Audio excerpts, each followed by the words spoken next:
快乐不整虚的，咱的评价都是真的。感谢帮我们发现好去处的大众点评冠名播出。番茄是个宝，茄皇错不了。感谢约一颗阳光番茄在里面的茄皇联合赞助播出。颜值饥客鲜满10分，感谢颜值下降但鲜味爆表的海天博颜特约赞助播出。可口可乐一生元汽水，快乐不卡顿。本节目由可口可乐行业赞助播出。乳铁蛋白加乳脂球膜，助力宝宝体质双优。感谢真心守护宝宝成长的美蛋陈兰珍赞助播出。好网络就选中国移动，本节目由指定产品中国移动赞助播出。咔嚓咔嚓一起脆翻天，本节目由美味酥脆有料有趣的雀巢脆脆鲨赞助播出。托友全国巡演已经火热开启，打开效果小程序参与城市许愿，享优惠看演出。第二赛段我们叫双擂之战，接下来让我们继续双擂之战的第2场擂台赛。我应该生在石器时代。这么多次的演出，这一次我是最喜欢的。如果穿越回去，你可能是曹植呢。不仅在老家活到了120岁，你是怎么做的？好像开辟了一个新的领域。他的技能是那个领域展开，最后我们都能到达我们想去的那个远方。听懂，掌声。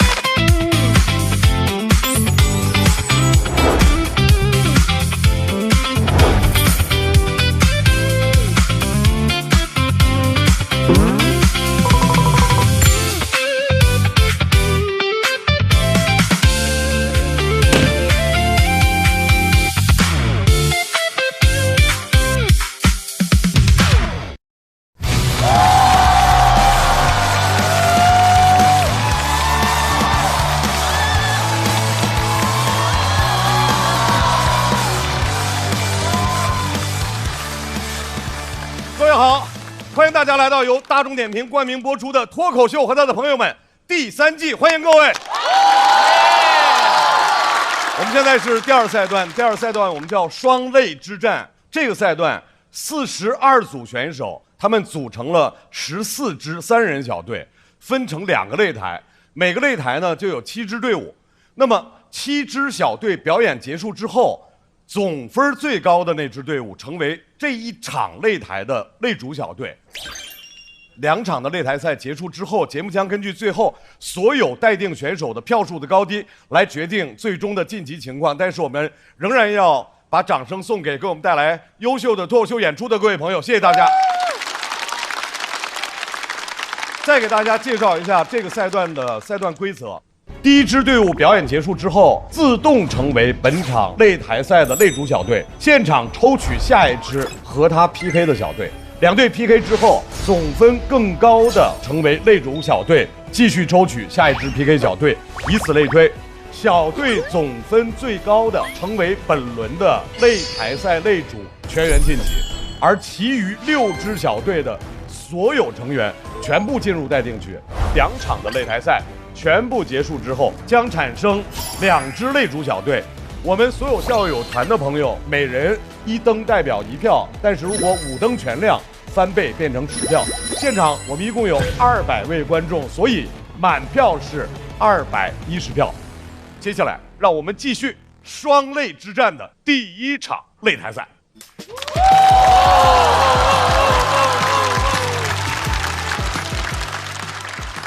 第一位要上场的这位演员朋友，擅长捕捉最细微的情感变化，让我们一起来共同感受，掌声欢迎王大刀。我很喜欢他。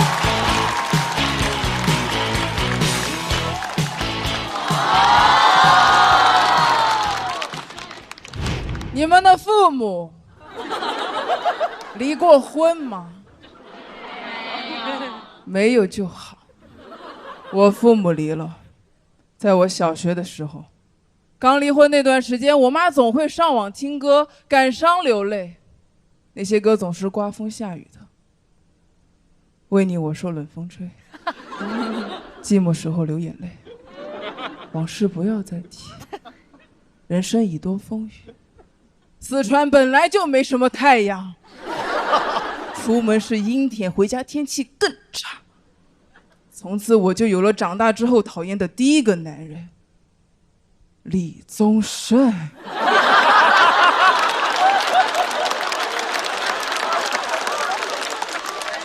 还给我妈唱什么走吧走吧，人总要学会自己长大，劝我妈离家出走，让我自己长大。他们说年少不听李宗盛，听懂已是曲中人。我年少就听李宗盛，不好听。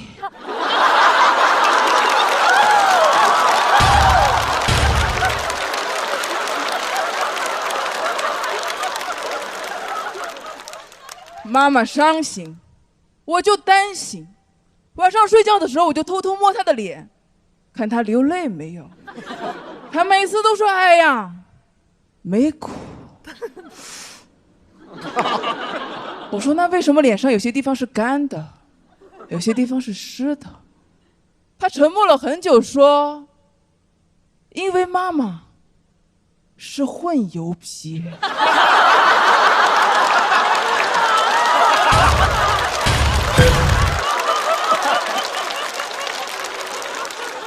过了一段时间，妈妈不伤心了。几年之后，家里入住了新的叔叔，还带来了一个男孩，我的后爸和后弟。就在入住当晚，我听见后弟在我妈卧室里说话：“周妈妈，你给我新买的这个文具盒，我太喜欢啦。”他说话结尾居然会用啦，我只会用了。臭弟弟。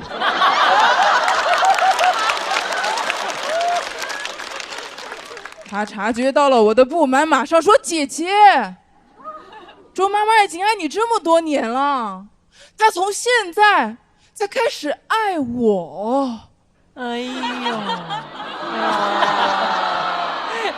你们遇到过这么强劲的敌人吗？他才10岁。就这么八面玲珑，油嘴滑舌，他长大会怎么样？我现在知道了，他会成功。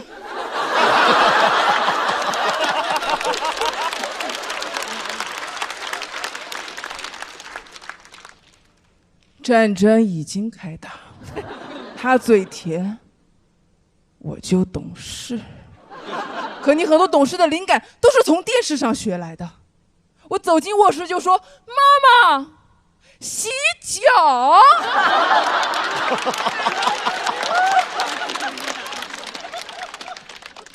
妈妈说：“谢谢女儿，弟弟已经给我洗过了。” no， 崩溃了。洗过了，摇晃的洗脚盆。我说，所以我要再给妈妈洗一遍，弟弟洗的不干净。弟弟说：“你的意思是妈妈的脚特别的脏吗？”心机 boy。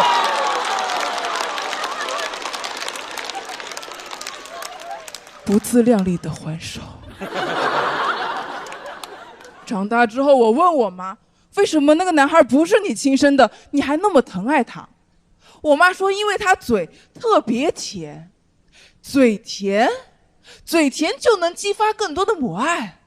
我简直追悔莫及。出生之后说的第一句人话就不应该叫妈妈，应该叫美女。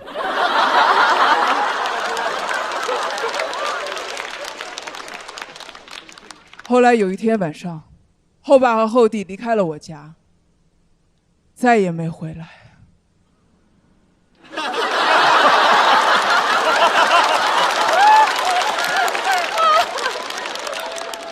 妈妈很难过，我也很难过。想让我妈心情好，可她心情太好，我又担心家里面又要来人了。我要掌握她的动态，我要知道她每天去哪儿，干嘛，跟谁，以及跟谁去哪儿干嘛。她一开始还回答我，后来说：“哎呀，妈妈忙着呢。”居然敢顶撞我了。我看他翅膀是越来越硬了，不告诉我，我就自己查。翻口袋，犯法吗？翻抽屉，犯法吗？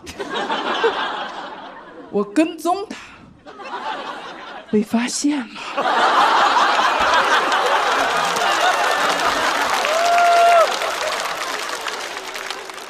我就开始偷看他的手机短信，他就开始删短信，收一条删一条，收一条删一条。我当时感觉我在抓我妈早恋，他删得越来越快，越来越快。有一次我看见他在问对面的叔叔说：“我们刚刚聊到哪儿了？”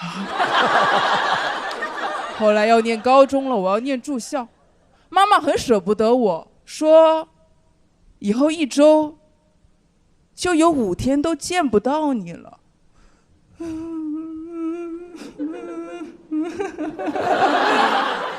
我当时不知道我妈在笑啥，直到10年后的最近，我才知道我妈到底在笑什么。最近我们开启了演员合宿生活，我被迫和一个高中生住在一起。高中生的问题实在是太多了。你想知道我这个玩偶是谁送给我的吗？你怎么看起来不太开心呀？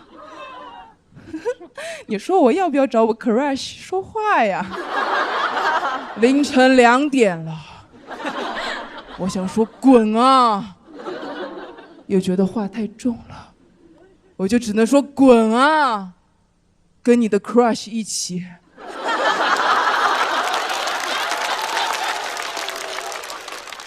他每天都想知道我去哪儿、干嘛、跟谁。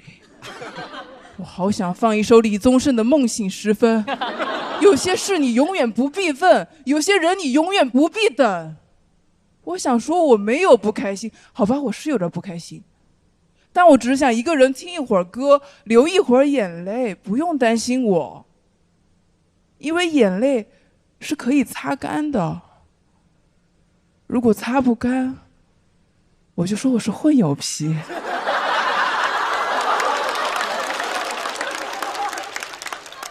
唉，年少不听李宗盛，听懂已是我母亲，听懂，掌声。啊，别杀我！又想哭一把了。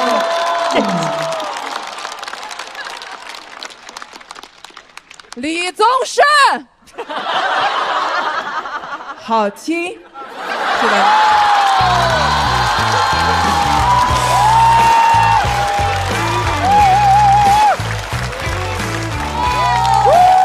要满票了吧？我给他要满票了，收付了。来，抓紧最后的投票时间，投票倒计时。再次掌声送给大刀、小杜、小五和 Seven。你们坐在这儿的时候，刚才大刀突然眼神到你们这儿的时候，是不是也有些害羞吗？害羞？臭弟弟，感觉被喜剧之神注视了啊！是是是！哎呦，上班的人。大老师，王大刀。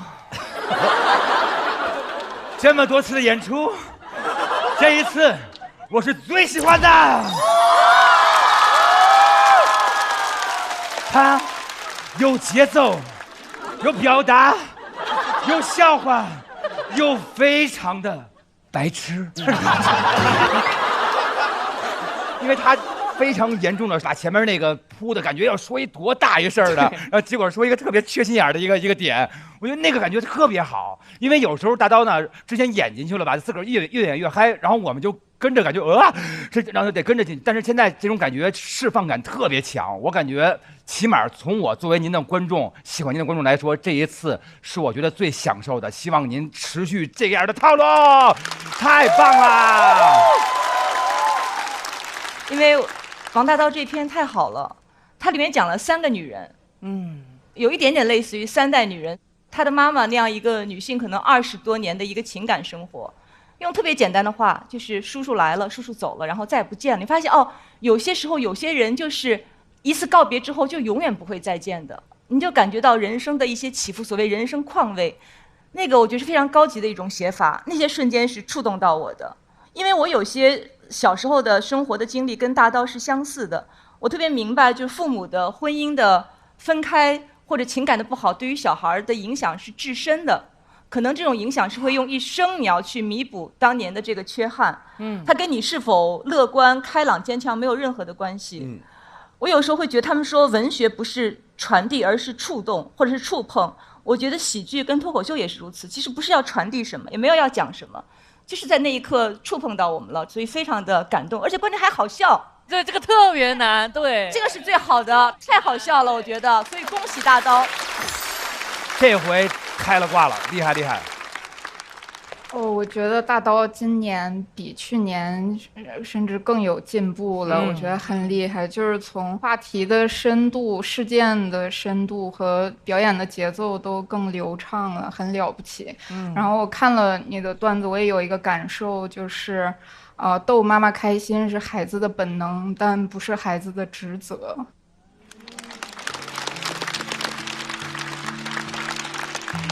是脱口秀演员的职责。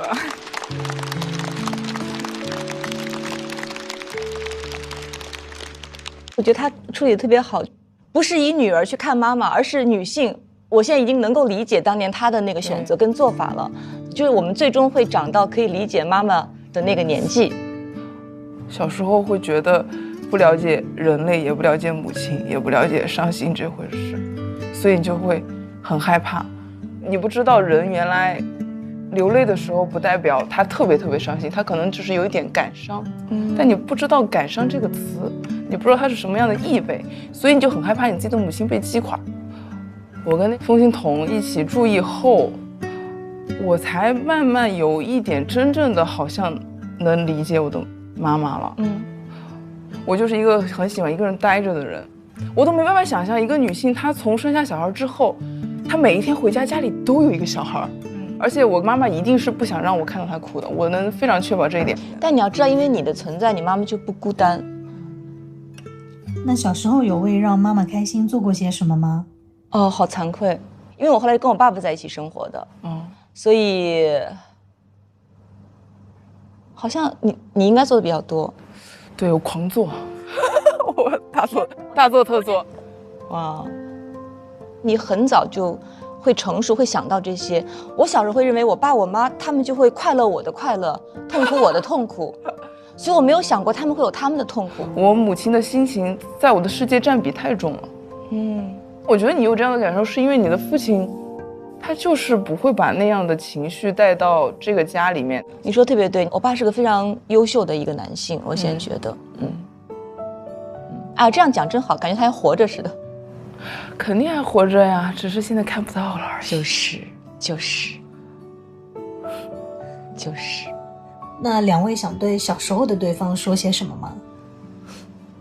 那我就告诉他，没什么，将来还行，将来还挺好的。我觉得你在哪儿就很好。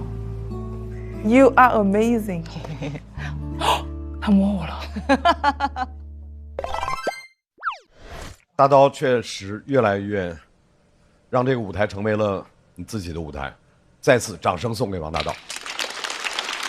来，我们也请小四爷和杨欣回到台上，同时史岩、小齐、瑞瑞也再次回到台上。先来看一下王大刀个人得到的票数是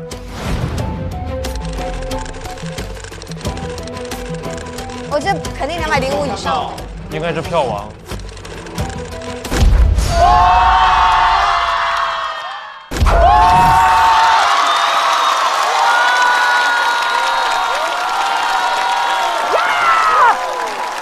王大刀得到了206票的高票，全场最高分。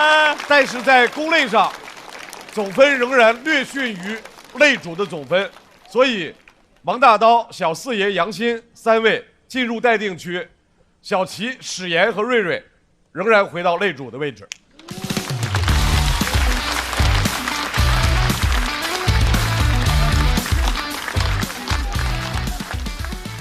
截止到目前为止，这个擂台现在得票最高的王大刀，再次掌声送给王大刀。钟欣桐同学，刚才大刀姐提到了你的感受是？因为我真的一直很喜欢王大刀，所以我一开始就是求着他，我说我能不能跟你一起住啊？然后反正我们后来就一起住了嘛。然后我确实总爱跟他讲话，然后他有时候晚上会在房间说，就是不要跟我讲话，现在是我的私人时间。但是反正我很为他开心。特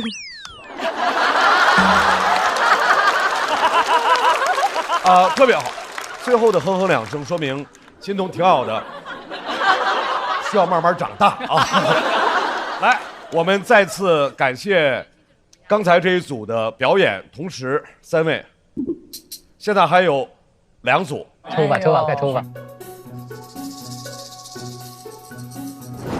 我操，都不好接，还有个经验，有可能我们是最后一组，你可以接住。如果要抽到你，但应该不一定。顺其自然，顺其自然。需要你们来在有缘箱里边寻找接下来要上场的一组。哦，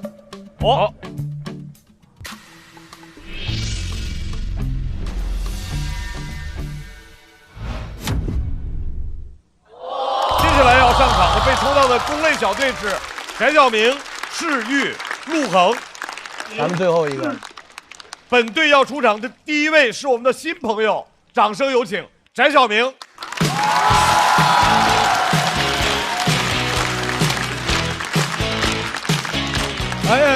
Hello， 大家好，我是翟晓明，大家晚上好。特别开心给大家讲段子，然后自我介绍一下吧，我叫翟晓明，是一个山东人。今天想跟大家聊聊我爸爸。我爸是一个蛮严厉的人，在我小时候遇到困难，他从来都不会帮我。有一次我被我同学给打了，告诉了我的爸爸，他只给我说了3个字：打回去。学会了。有一天我看到我的爸爸在我的面前摔倒了，我说站起来。我爸站起来，然后打了回去。我爸真挺严格的，他还会控制我的兴趣爱好。我小时候很喜欢看动漫，现在看动漫的环境比我们那个时候要好太多了。现在看动漫会被叫做2次元，我们小时候看动漫被叫做小鬼子。我爸不让我看动漫，但我很叛逆。有天我趁我爸上班不注意，我买了一堆美少女战士的海报，贴满了我的房间。我当时想代表月亮消灭我爹。我爸回来之后疯了，他冲进我的房间，嚎叫着跳到了我的床上，当着我的面把那些海报全都撕下来了。我在旁边我都看傻了，我说我的妈呀，手撕鬼子啊！而且在我小时候有一档教育类综艺节目，对我爸爸的影响特别的深，叫《变形记》，大家知道吗？哦，都知道啊，就是把那个城里的富二代送去农村，跟农村那种比较贫苦的孩子这么做交换。我爸看完那个节目非常激动，看完之后每天见我第一句话就是：翟晓明，我真该把你这样的送去参加一下《变形记》。我说好呀，爸爸，我也想去城里看看啊。我不理解他怎么把自己带入到城里的家长了。我跟城里那些富二代完全不一样，那些节目里的玩的富二代，他们打架斗殴，甚至敢打家长。我在我们家被家长打到变形。但我爸非常喜欢《变形记》，其实长大之后我才明白，《变形记》这个节目当年播放的时候，不仅是给我们孩子看的，也是给那帮家长看的，因为他给家长的教育失败找了一个非常好的借口。我爸看完《变形记》，他就觉得他之所以教育不好我，就是因为他太有钱了，他不该让我过上幸福的生活。从那之后，我在我们家里过得舒服一点儿，我爸就难受的要死。我在家里看个电视，我爸从他的房间里跟个鬼一样飘出来了。哟，农村的孩子他们能看电视吗？我有次买了个汉堡回家吃，我爸彻底疯狂，说哟，我真该让《变形记》这个节目组来拍拍你这奢靡的样子。就我爸看完《变形记》，他就一个想法，必须得把我送到农村去。在我10岁那年暑假，他联系了一个远房亲戚，要把我送到农村待7天。去之前，我爸特别看不起我，甚至嘲讽我，说翟小明，就你这样的去了农村，你连厕所你都不会上，你见过什么叫旱厕吗？我去了农村之后，亲戚对我说的原话是：哎呦，谁家这么穷了还用旱厕啊？我爸小看农村经济的发展了。我和我爸去亲家第1天，被亲戚的富裕程度震撼到了。我们推开了他院子的大门，展现在我们面前的是一栋3层大别墅，1层1台电视，我看都看不过来啊！我当时才10岁啊，我看到时候我想的是农村确实好啊，城里没有这些。来的第1天，亲戚问我爸说怎么想着把孩子送农村来了，我爸装起来了，说小孩城里待惯了，送农村来玩几天。亲戚太朴实了，他就听到3个字玩几天。我在那边待了7天，一点农活都没干。我每天的生活就是遛狗、赶集、看落日。我把变形记过成了向往的生活。来的第1天，亲戚觉得我在城里吃的不健康，特地给我杀了头羊，做了烤全羊吃。哇！朋友们，这比汉堡好吃多了。亲戚问我感觉怎么样，我说真想让变形记来拍拍我这奢靡的样子呀。不止亲戚招待我，他怕我玩不好，找了个年纪跟我差不多大的孩子，带我在农村深度体验、深度游玩。农村的孩子都比较野性，比较自由。那哥们儿见我第1天，说明哥，今天带你去我们农村最好玩的地方，让你玩上1天。他带我去了网吧。那我真的有点害怕了。我也没想到我爸送我来农村，磨练的是我的意志力啊！我不敢进去，我说我爸知道把我腿给我打断了。他说没事，明哥，网吧不行，带你去我们农村第2好玩的地方。他又带我去了游戏厅啊！我说这个行，我爸没说这个不让进。我进了游戏厅，邂逅了我来到农村遇到的最重要的一个女生，不知火舞。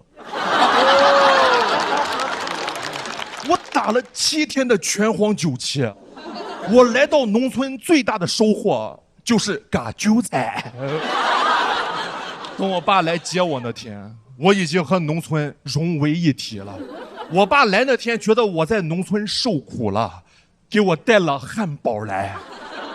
我提着羊腿就出去了。我说爸，你怎么还在吃这种垃圾食品呀？我爸在一堆亲戚面前宣布了要带我回城里，我当时泪水直接下来了，我哭得像《变形记》里边要去农村的孩子。回到家，我爸觉得不能白让我去，非得让我写一篇感想。我当时才10岁，我不知道我爸送我去农村是让我干什么的。我那篇感想，我当日记写了。我的标题是我在农村的幸福生活。开头第1句把我爸都搞得有点破防了。我写我在农村终于住上了我梦寐以求的大别墅。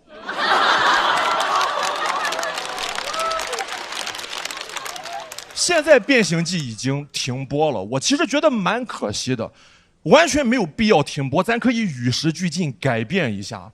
你别光交换孩子，你交换一下原生家庭，对吧？哎，我爸既然觉得我这个孩子不好，那就把我爸交换出去，送到富二代那边，让富二代打他一顿。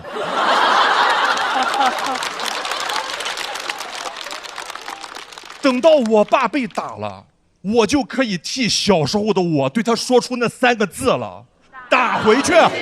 姜日下的米谢谢。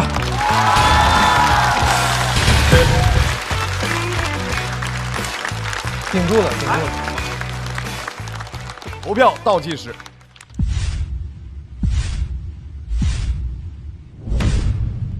再次掌声送给翟小明。小明，上次讲到了你父亲让你去学拉丁舞，这次又是他把你送到农村。你爸还对你干过些什么？真的是，你爸就不喜欢你在身边，对不对？就是老会送出去。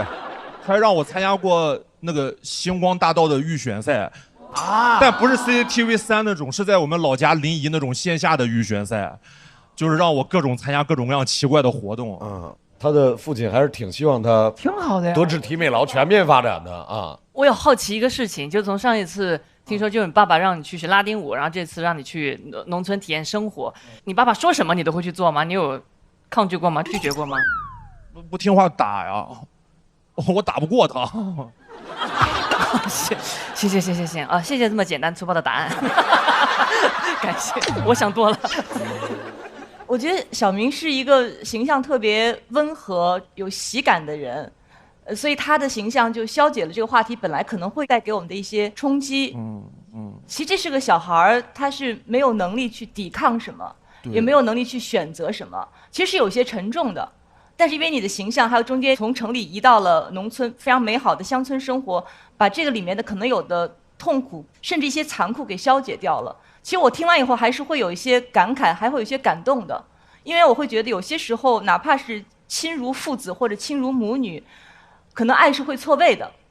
对，其实最好的爱就是此刻我以我会的方式尽可能的爱你，我也期待你能够接受我这样的方式，这可能是爱的最完美的付出和收到的一个过程。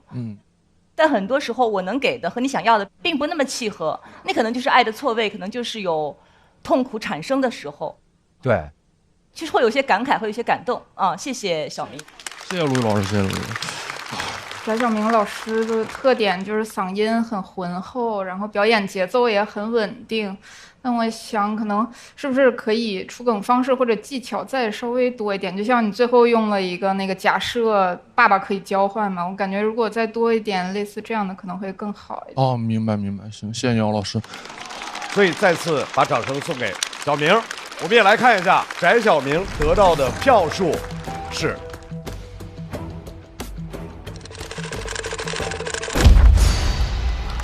来，谢谢小明，先回到自己的小队。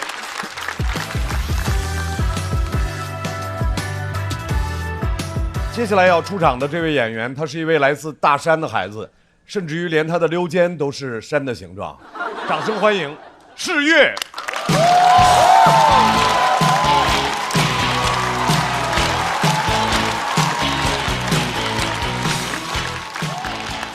大家好，我叫世玉啊，我是去年刚刚研究生毕业离开大学，所以今天想跟大家聊一下我的小学。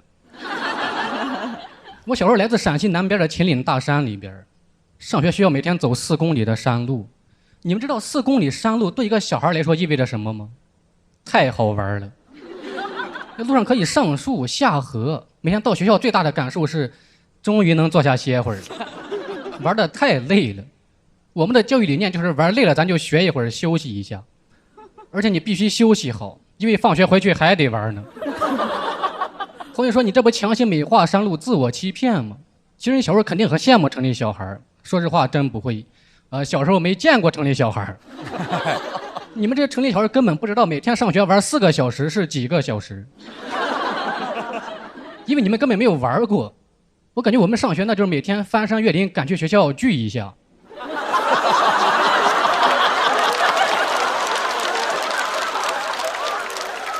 就是书包里边带着语文、数学、蛤蟆，从小就玩打野。但我们还是很看重教育，我们当时上的都是20个人的精品小班儿，因为村里边就这么点人了。班里边坐了4列，分别是1年级、2年级、3年级、4年级。就你们的大学校1个年级有好几个班，我们是1个班有好几个年级，那个分布是大杂居小聚居。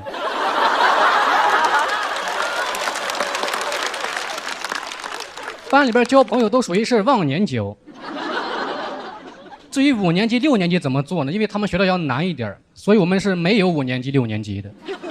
老师当年只学到4年级，我们上课也是4等分的，就是4个班挨个学10分钟，刚好1节课40分钟，一个课堂拼盘儿。这个关系就是4是4，10是10，4是4啊，4是4，10是 OK 好啊，这是第23次失败了啊。反正就是一节课我们是自习30分钟，只用学10分钟，所以我们没有美术、音乐这种课，因为留给语文、数学的时间已经不多了，尤其不能有体育课。小学生每天来回8公里的运动量，你要是再上体育课，就这20个小孩还得少。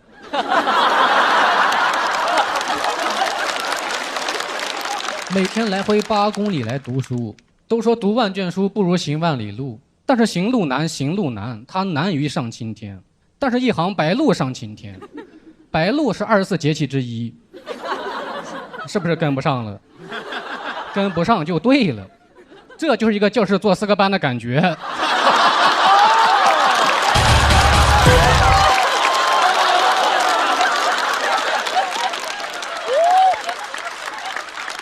我们的学杂费一点都不白交，都学杂了。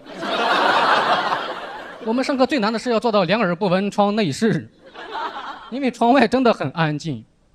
学校为了鼓励我们，在墙上写着“知识改变命运”，但是有一次下场大雨之后，墙上只剩下2个字儿“命运”，下面还有红漆往下流，感觉命运老惨了，而且那个命运的命啊特别长。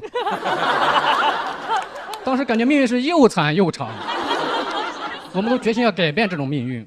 我同桌说他长大以后想做防水。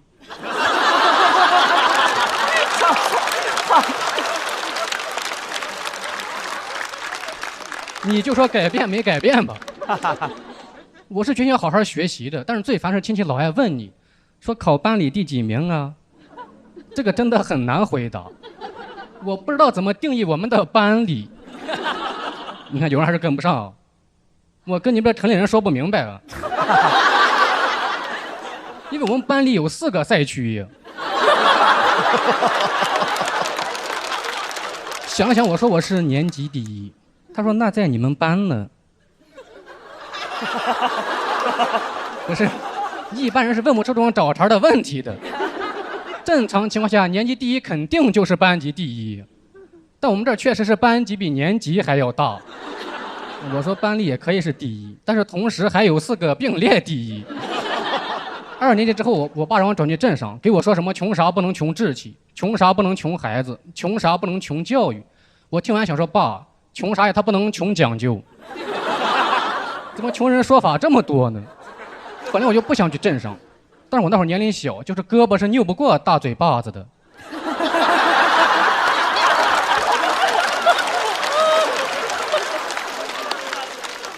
谁说父爱无声了？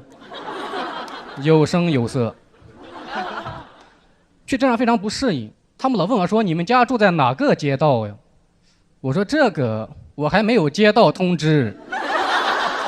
我们那儿都不说街道，都说山头啊。”最不适应的还是上课，因为他们班里就1个赛区，这就导致他们一学就要纯学40分钟，我受不了。我习惯了先学10分钟，再休息他半小时啊，由奢入俭难呀。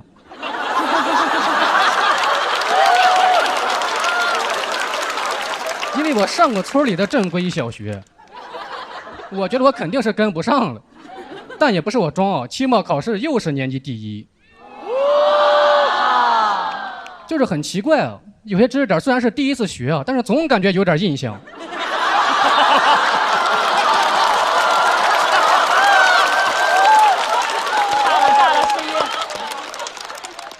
然后班里之前那个第1很疑惑的过来问我，说你是从市里边转过来的吧？我说我从山里边转过来的。他说现在山里发展这么快吗？那你一定学得贼刻苦吧？我说不是刻苦，是课多。我1节顶你4节。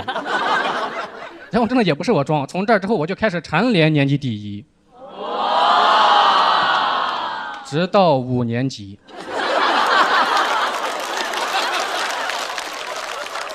库存不够了，学不会。我也是第1次接触5年级，一点印象都没有，因为我学习走的是印象派。我之前能拿第一是因为5年小学4年模拟，现在没有拿第一是因为5年级转来另一个小孩，他一来就抢走了我的第一。当时我就知道他们村儿肯定更穷，他们一个教室起码坐6个年级。我说你是从隔壁村转过来的吧？他说他从市里边转过来的。我说现在市里发展这么慢吗？你转过来太是时候了，我刚过巅峰期。他说那你可以往村里边转，回不去了。我已经5年级了，村里边最多到4年级。我现在回去干啥呀？支教啊！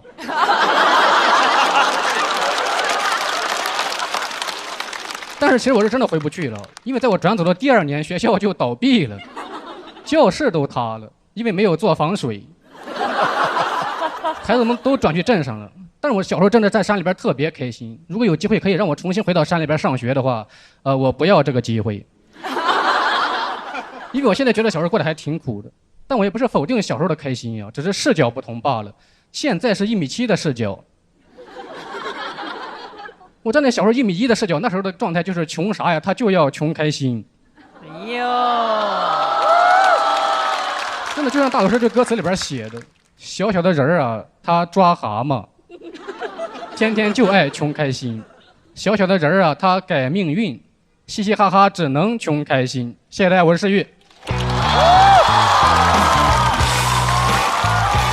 来，各位抓紧手中的投票器 ，OK 键确认，投票倒计时。来，再次掌声送给世玉。谢谢，谢谢。啊，世玉上次讲的是溜肩，溜肩，这次讲的是自己上小学的这个经历，太有意思了。其实世玉就是他的语速语感，哎，很有特点，是吧？可不嘛，哎。哎呀，穷开心老师，穷开心老师，对，您那个村里头买的这个专辑，听到过这个歌词吗？小小的人儿啊，抓蛤蟆呀。你为啥在歌里写抓蛤蟆呢？对，抓蛤蟆，听着好开心啊！就是以前这个路上能跟各种各样的那个小动物一块玩。对，有时候这其实真不想上学，就是因为路上玩的太开心。我也有过相同的经验。哦，您小时候？对，我小时候也是一样的。我们班当时是只有7个学生或者6个学生，也是1年级上完，然后其他睡觉了，2年级上，然后、对，然后当时我们也是木头建的，就我发现我怎么没有发现，就生活当中那个时候有那么多的趣事儿。你那个学校没有一个命字吗？那个命字留下来红摊儿。我们学校真的没有命。你们学校做了防水，对不对？我们没有，我们是木头的，真的不是防水，它就感觉一下雨里面就在下小雨。但是真的很奇怪，就现在回去看，你会觉得好惨。但是我突然就觉得还好，自己小时候的自己就心眼比较大。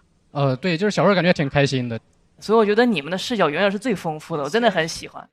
他这段真的是渐入佳境，越来越好。其实是用一个特别轻巧轻快的一个视角口吻，讲了一个还蛮沉重的话题。就最吊诡的就是特别快乐童年，恰恰是因为教育资源极其的落后，所以就是很感动，就能够听到不一样的孩子们的童年的生活。谢谢罗毅老师，谢谢罗毅老师。我觉得世玉很厉害，确实是把内核有一点沉重的事情讲得很含蓄、很轻松，然后语调和风格也很温和，就说明这其中的场景很丰富，然后文本的技巧也很好，很厉害。谢谢您老师。哎，世玉，我能问一句，你觉得沉重吗？你觉得就是说那些什么内核那些东西？我觉得我处理的应该还挺好的吧，就是。现在最大的影响，反正现在就是，相对比较乐观嘛。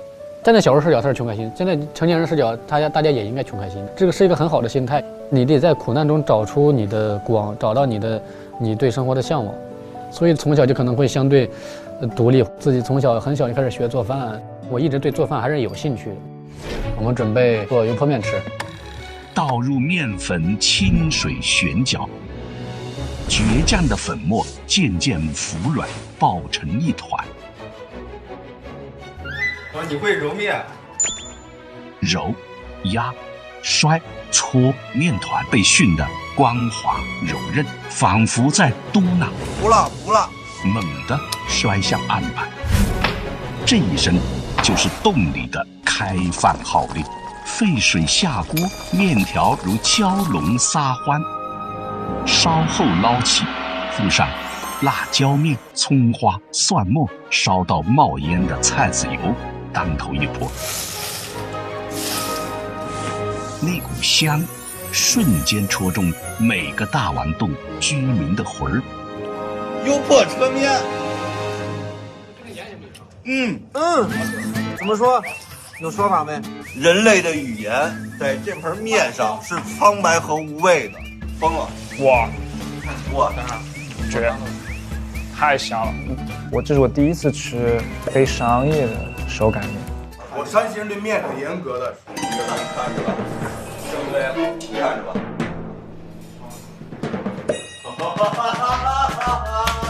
这怎么吃嘛？原地涮3下。这是标准，这对着蹲着吃。我对于 noodles 是有近乎疯狂的严苛的标准，但是世玉的油泼面，感觉我就回到了白鹿原。关键就是它做起来就让你看起来觉得很轻松，但它那种轻松你可以感受到背后是很多经验在里面。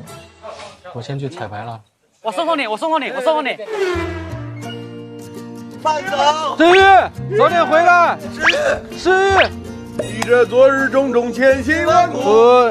太有活了，走了。还扯吗？诗玉，不扯了。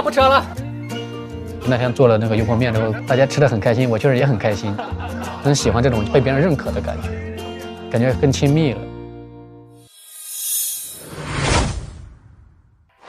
再次掌声送给诗玉，谢谢大家。同时，我们也要来看一下，在全场的投票结束之后，诗玉得到的票数是。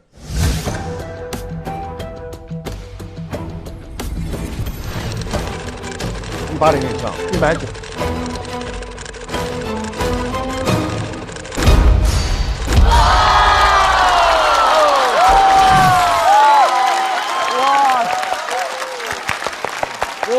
厉害！诗玉得到了202票，诗玉回到自己的小队。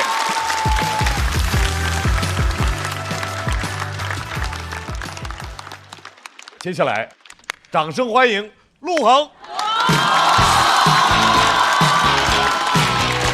陆恒加油！ Hello， 大家好，我叫陆航，我来自广西柳州。不用猜了啊，就是一家螺蛳粉店的老板。现在店里每个月扣除固定的3万开支以后呢，还能足足净挣4、5千。收入可以跟店里的阿姨对比的话是平分秋色，地位也是平起平坐。 生意很一般，但是有一个幸福的家庭，有一个2岁的女儿，非常的漂亮。其实她的漂亮跟我有很大关系的，主要是靠长得不像我。我挺害怕，每次带她出去玩的时候，特别是在电梯里面的时候，总有人会忍不住问：“你女儿？你女儿？”我说：“对的。”然后她说：“哇，宝贝。” 你运气好好哦。有些人更过分，问你女儿，我说对的，然后她就拍着她的老公，她说你看，然后就不说话了。她老公也不知道该看哪，因为接下来的话很难听。我无所谓，任何人觉得我女儿长得不像我都无所谓，我也拦不住，对吧？但这个人不能是保安。 因为他觉得不像，他会拦住我。有一次1岁的时候，我带我女儿去商场玩，那天回去她哭得非常的厉害，保安就过来问我先生，为什么这个小朋友哭得那么厉害？当时我非常的生气，我说你不会觉得我是人贩子吗？然后他就叫我不要把话说得那么直接。他说那你怎么证明你女儿是你女儿？你能让她喊你一声爸爸吗？我说她都还不会说话。他说那没办法。 你只能等。我说等什么？等他会说话啊？他说等警察来。后来警察跟我老婆都来了之后呢，确实证明我女儿就是我女儿之后，警察说的第一句话我也很震惊，他说人不可貌相啊。后来他知道搞错，就一直跟我道歉。他说对不起，浪费你的宝贵的时间。我说你不用跟我道歉。如果我今天真的是一个人贩子呢，对吧？你也没有私心。他就笑了，他说如果你真的是人贩子，我年底可能就转正了。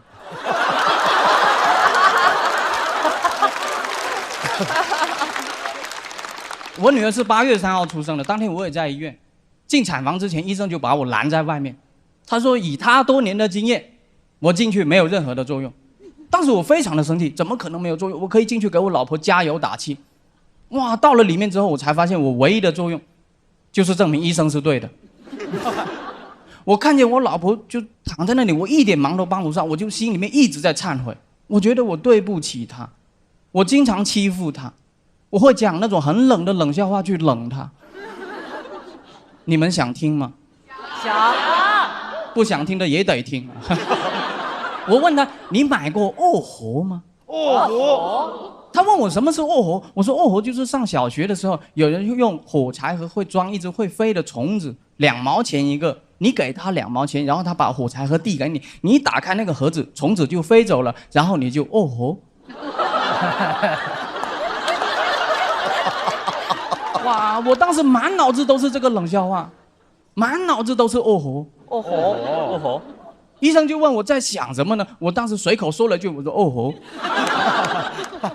他说你也别哦吼了，你都进来了，你跟宝宝聊聊天，他能听得到。我说我不知道说什么。他说其他的爸爸一般会说宝贝你赶紧出来，以后爸爸带你去买糖葫芦。我说那我懂了。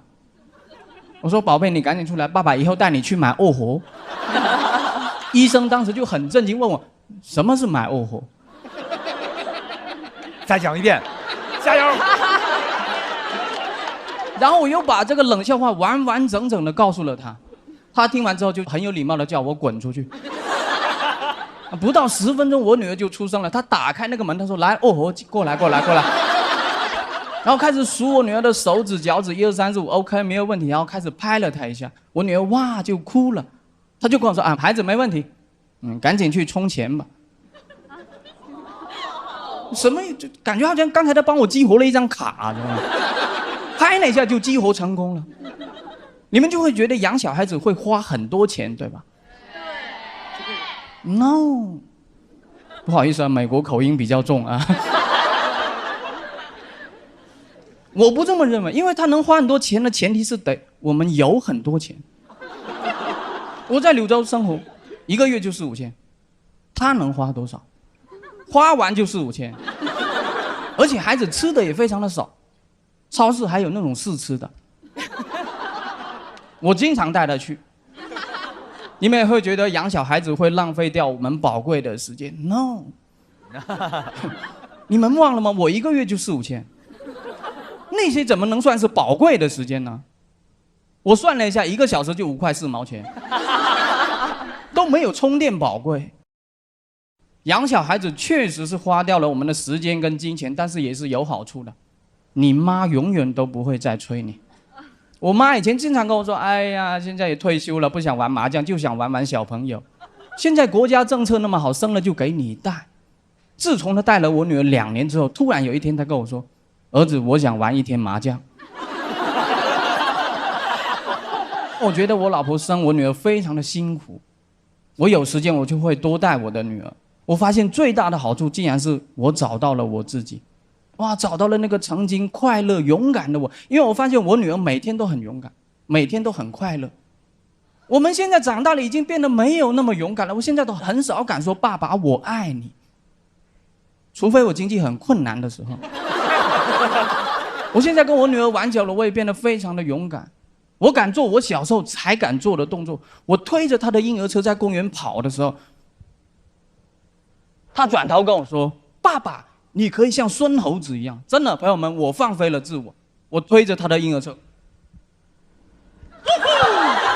这边再来一遍，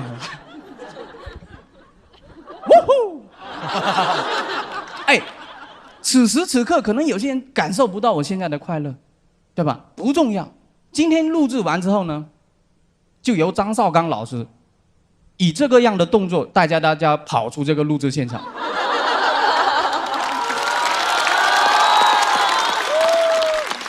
你一定会很开心、很快乐，好吧？因为那个就是曾经的你。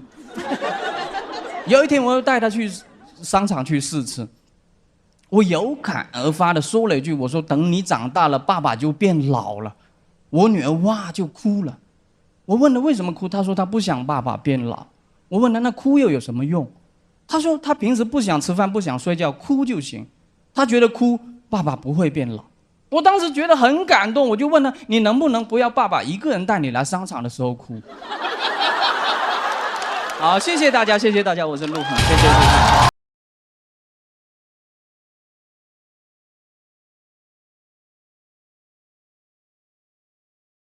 投票倒计时，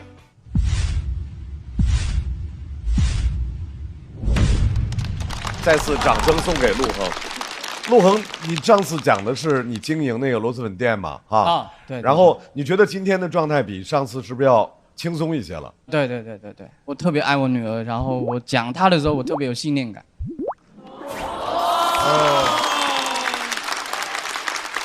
但是你讲那个卧活的时候，第二遍并没有信念感，我们都盼着你就是把那段话再重新一模一样的说一遍，然后那样就会特别的无聊，然后我们就会觉得那个特别有趣，但是你居然略过了，哎呀，当时我们失望了一点点。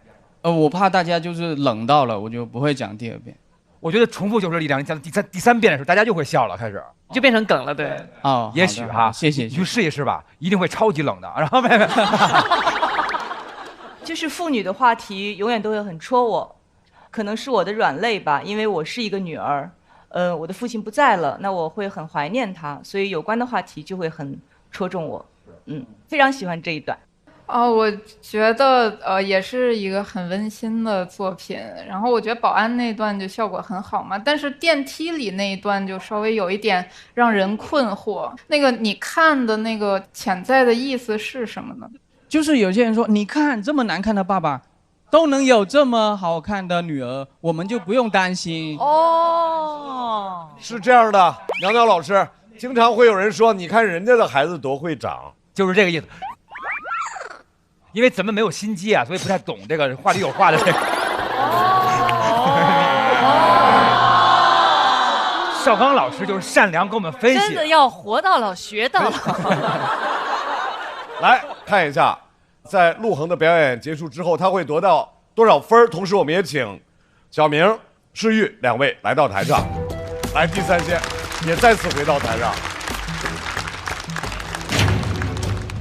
在观众投票结束之后，他的总票数是162啊！掌声送给小明、世玉和陆恒，你们小组要进入到待定区。这一组的擂主实在有些无聊，我很想看所有人都在城头变换大王旗。结果没想到你们这组往那儿一屁股坐下去，你们的屁股倒挺沉，来回去坐着吧，啊！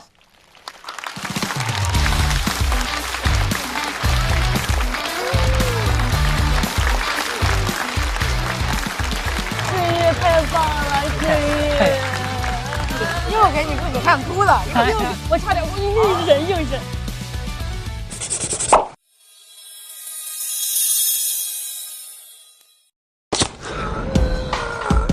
这榜牛啊！我要好好体验一下。火锅不够，还有还有烧烤、米粉、早茶、小笼包、湘菜海餐。再玩点啥吧？贝拉达，还必须得坐一次直升机。哥们儿，是大众点评必吃榜和必玩榜啊！真实评价靠得住，这榜确实牛。这一组的擂台最后要出场的这支小队，海南大明星岛主、废品站贵公子 PZ， 以及王好想的父亲王继业。继业挺强的啊，来了。这是有可能，这有可能。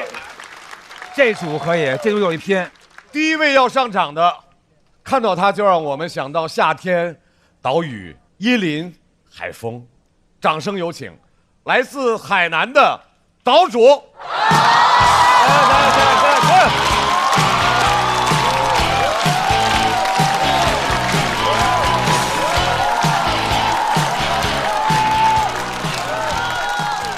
谢谢你们。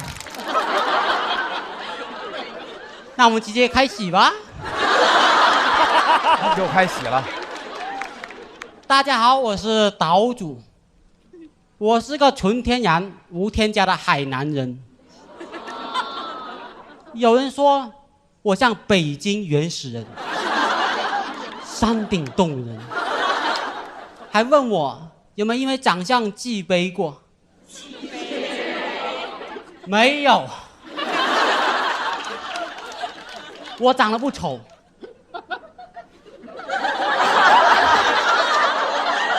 谁在质疑？谁在笑？我只是生错了时代，我应该生在石器时代。我在石器时代肯定属于偶像级别的原始人。我和我弟、我堂哥、表哥们站在一起，我们是石器时代少年团。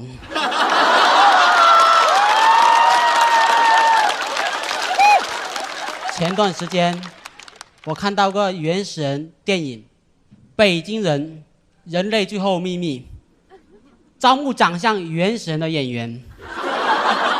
我的人生角色终于来了。初试，我走过去现场问一下怎么报名，就通过了。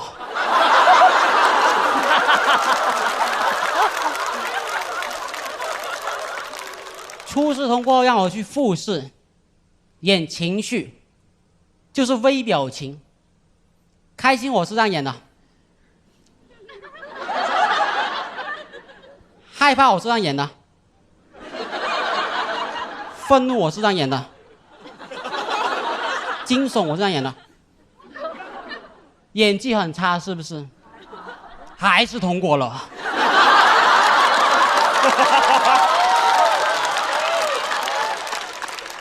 你们有被自己的天赋吓到过吗？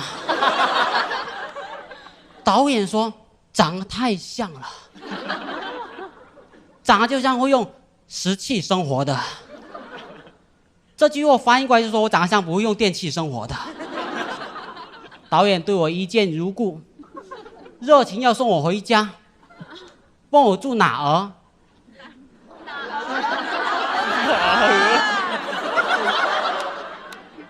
我不敢跟他开玩笑说我住在动物园附近，我害怕他送我到猴山。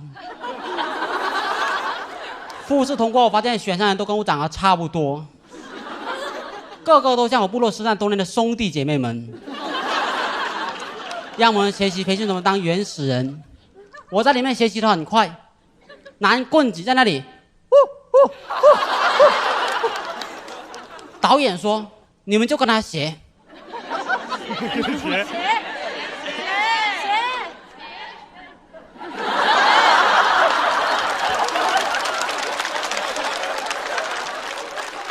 谢谢你们帮我翻译。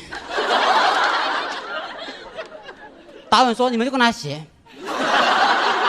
他是原始人教科书级别的演技。制作武器，让我们把石头打出锋利的石刃，绑在木棍上用来打掠。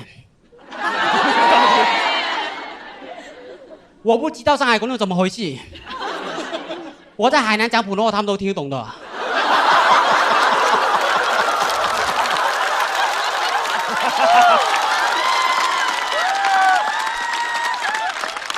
上海还需要进货进货。没戏没戏，我们继续吧。继续。还有积石取火。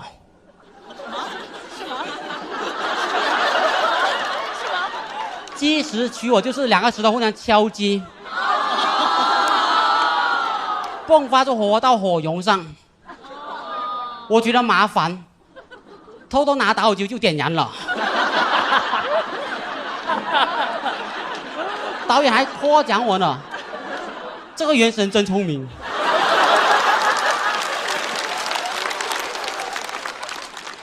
他是我们第一个发明火的原始人。培训的时候，我最喜欢吃的是剧组的免费盒饭。有些原始还嫌弃呢，说盒饭真难吃。我说盒饭有菜有肉多好啊，能吃饱我也很开心了。我连欲望都很原始。今天来到脱口节目组，不仅有免费盒饭，居然还有茄皇吃。番茄是个宝，茄皇错不了。每一桶茄皇都有约1颗阳光番茄在里面，番茄汤底酸甜浓郁。茄皇，我在原始部落哪见过这种好东西啊？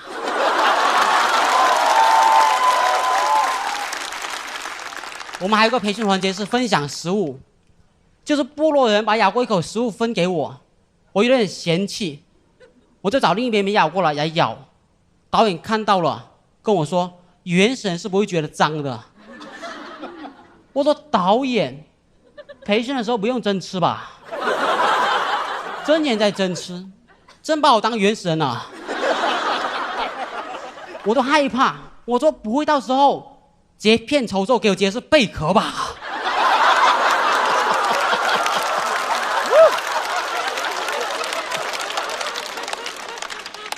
培训期间还请那个语言老师教我们原始语。好么不？阿达，本，低呀，我一听就知道他们是瞎编的，有点像我们海南话。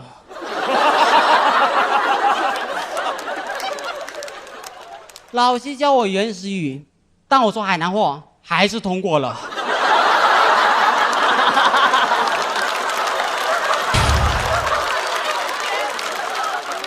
没人发现。老师还问我呢，哎，你怎么每次原始都能说的一样啊？我说海南话我当然说一样，这是我的母语，我甚至都不用说海南话，我有时候普通话说得快，也像原始语。培训完开机没选我啊，他们选好看的。我说怎么到石器时代也卡盐啊？导演拒绝我理由是你很好，但如果选择你的话有点丑化原始人了，得不到尊重。虽然最后没有当上电影中的北京原始人，但我现在心态发生很大的变化，我觉得我祖先就是北京人，现在的北京人都是新北京人，我们是被赶到海南岛的。哎呦喂，哎呦喂，我才是正宗老北京，正宗老北京啊！现在我终于知道我们海南为什么简称穷了。穷是王加京。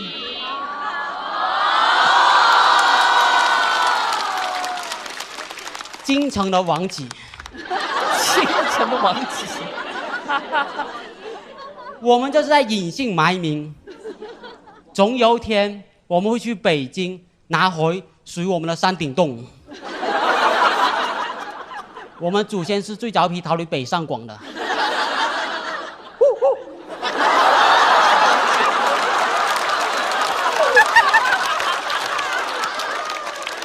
北京欢迎你。这句原始的意思就是北京欢迎你。这个电影名叫《北京人：人类最后秘密》，这个秘密就是北京人是我。现在脱口秀节目什么赛道演员都有了，穷人、富人、丑人、美人、高人、矮人都有人了。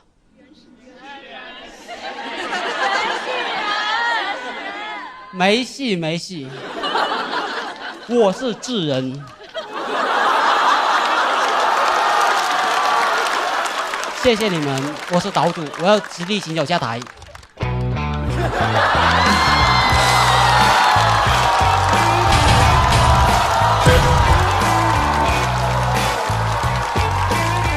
哎，岛主，演得太投入了。来，投票倒计时。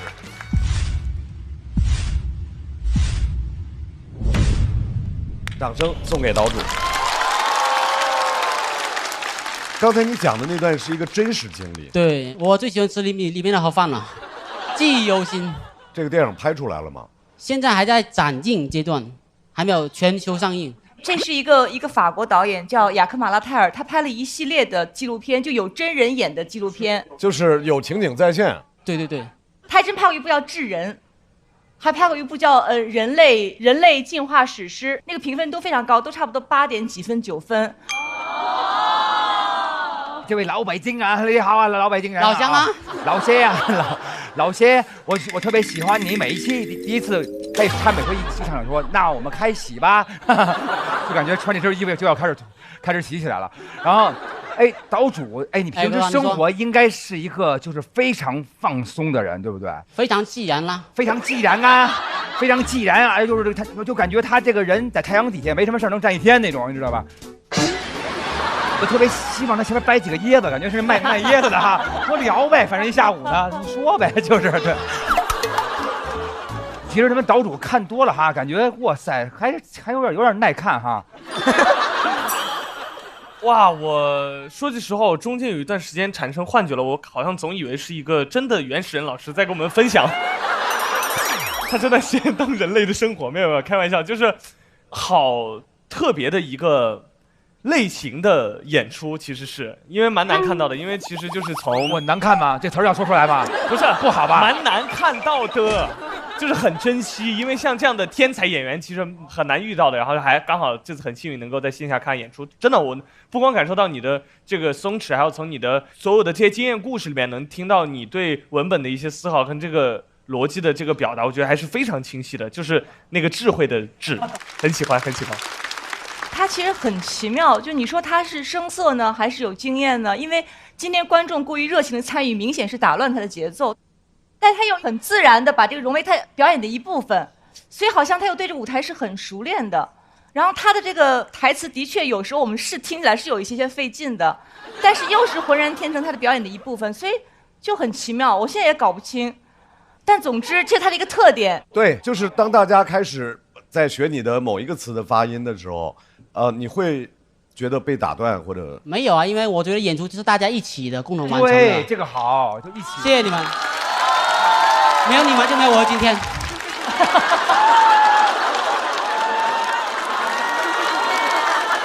我们看一下，岛主拿到的现场票数是。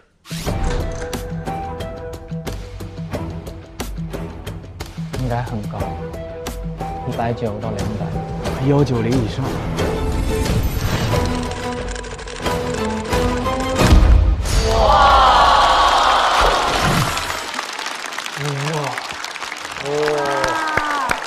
194票，恭喜岛主。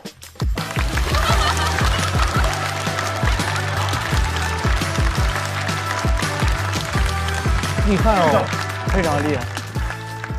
我觉得岛主非常可爱，起码是我学习的对象，就是他无视这个世界什么样是对的，什么是你应该做的，什么是应该追求的，没有，我就这样活着，就这么简单。我现在想起来，胸无大志的人，快快乐乐过完一生，好棒啊！我好喜欢这样的人。我说他在他们这大王洞里头是一个什么样的存在？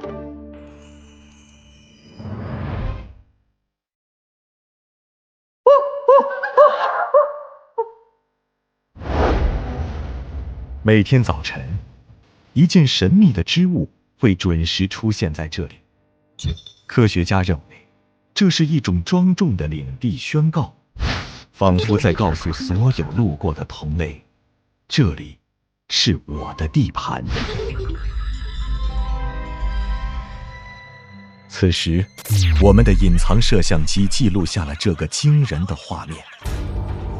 岛主正进行着一天中最重要的能量获取——光能补充。正当他贪婪地享受着阳光的馈赠，赵月走了过来。你咋这么快乐呢？就要开心，人呢就要开心。啊，你坐这里，这舒服。你先坐这儿，我坐这里，我5分钟。不，你就在这躺着。我希望你一直快乐。现在，画面切到了一个更令人费解的场景。他在跟一只鸭子交谈。是的，一只鸭子。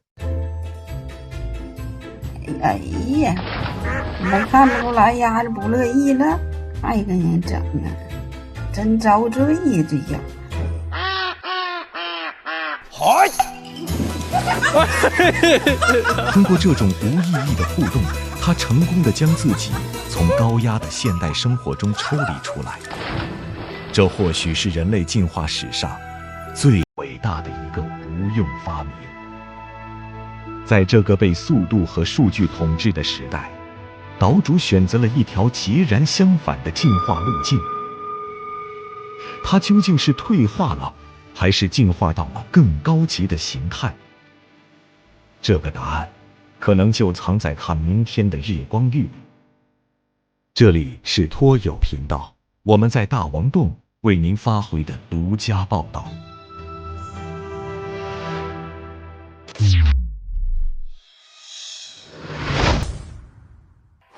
这个小队派出的第2位仍然是新人演员，掌声有请 TZ。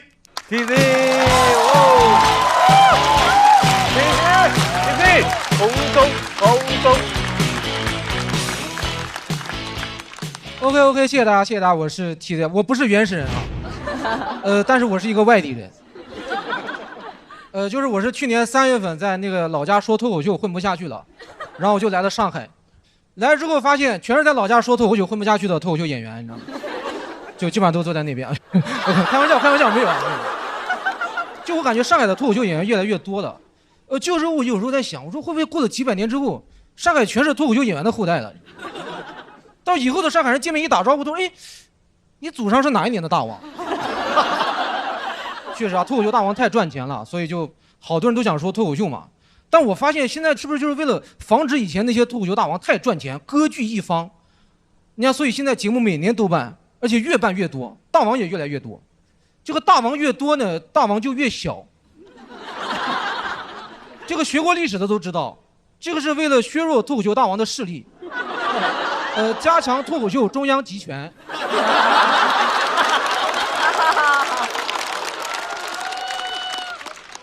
他有一个专业的名字叫脱口秀推恩令。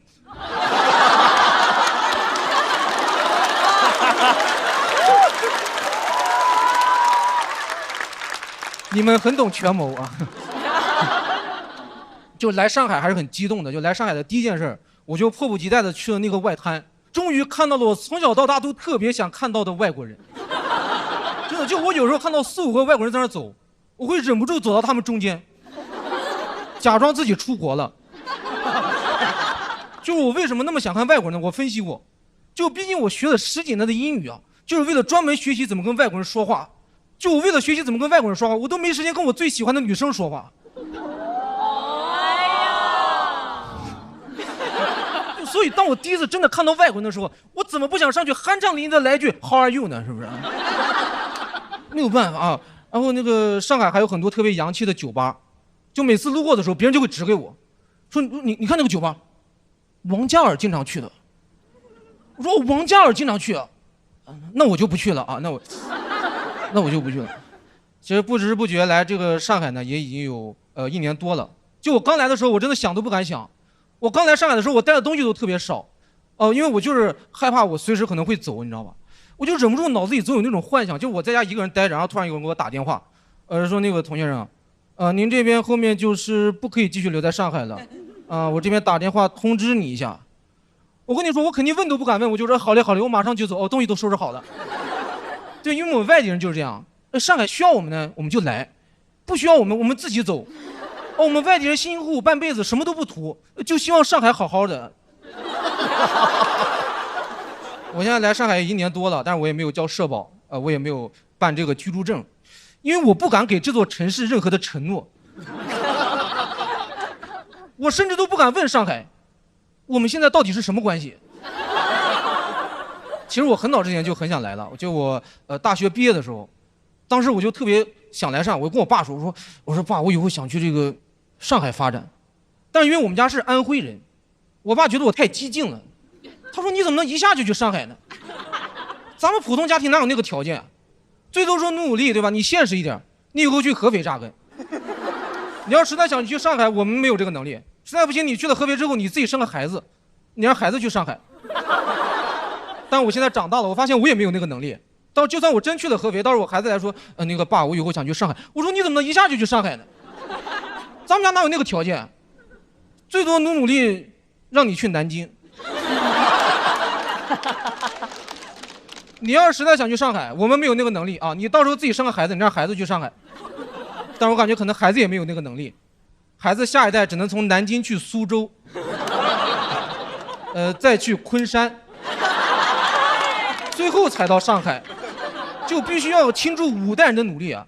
而且必须每一代都是这人，才能最后到达上海，才能换来我们家族的第一个上海人。等到那个时候，我已经在老家活到了120岁，到时候他们把我的后代带到我的床前，我颤颤巍巍地说出了那句我准备了一辈子的上海话。香雾你 How are you？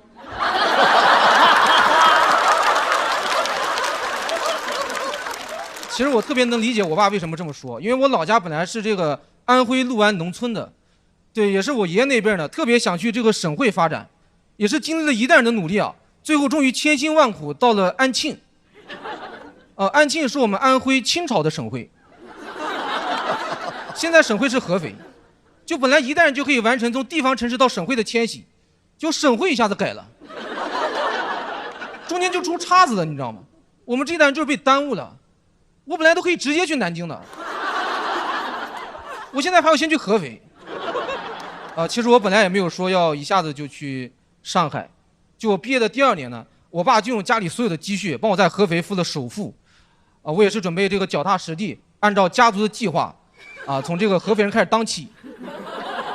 就刚买完那套房，房子跌了几10万。就我当时在家里就特别难受，就本来5代人能到上海的，这下又出岔子了，又要增加2代人，而且我很难活到170岁，你知道吗？我在家里真的特别难受，我也想了好几个晚上，我说那个不行，我得去上海，就不管了，我直接就去上海，我直接买一张高铁票我就去，你知道吗？就来的那个一路上我心都特别虚，尤其是那个高铁，它不是从合肥出发，然后到了南京，然后那个乘务员就说。南京到了，有没有下的？我感觉就是说给我听的。我当时都慌了，我说我爸是不是追过来的？我就听见我爸在我耳边说：“南京都到你还不下？你都快2代人差不多得了。”但我心里非常坚定，我说那个不下。然后到了苏州，他说苏州到了有没有下的？我当时就把心一横，我说我今天不到上海，我绝对不下车。然后最后终于是到了，出了高铁站，我看到大大的上海2个字，我都有点恍惚。我说我怎么一下就到了上海了？就感觉好几辈子都过去了。其实这个段子大家本来是应该要等到170年以后才能听到的，对，但是因为我直接就来了上海，所以你们一下就听到了。这可能是有史以来最超前的超前点映了。我来了上海之后，我才明白，人是不会被一句话困住的。就我觉得曾经肯定有很多个上海，我都没有勇气抵达，但是幸好这个上海。我还是来了，我现在终于可以酣畅淋漓地说出那句上海 How are you？ 谢谢大家，我是 TZ。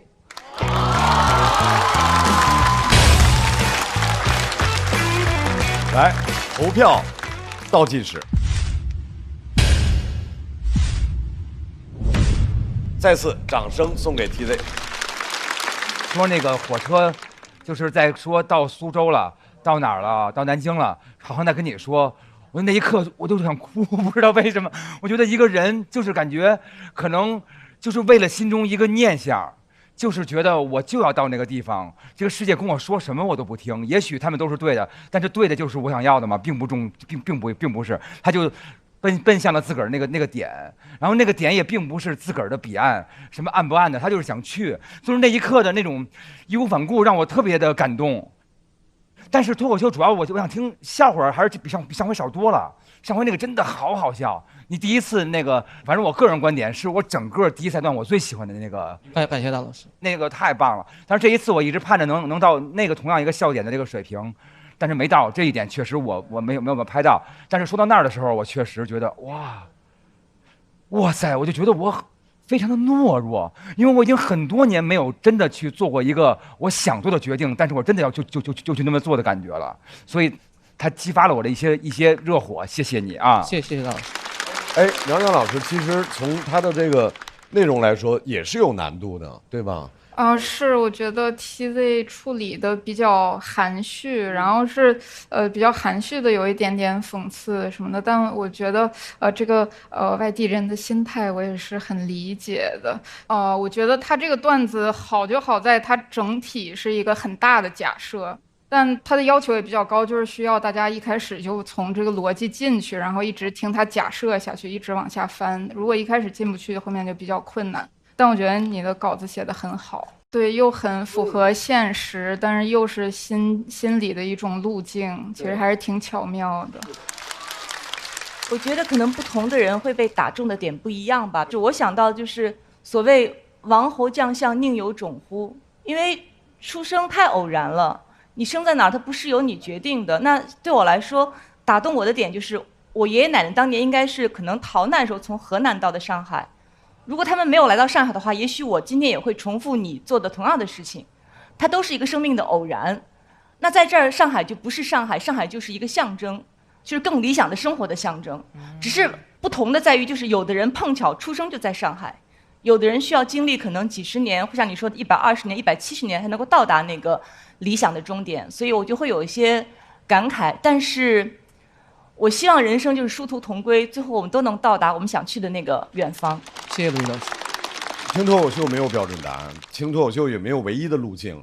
有的这段我特别喜欢，有的这段好像并没有触动我，没关系，只要是我们的脱口秀演员享受这次表达，享受这个舞台，并且你的这段表演让大家心有所感，就是好的脱口秀表演。再次掌声送给 TZ。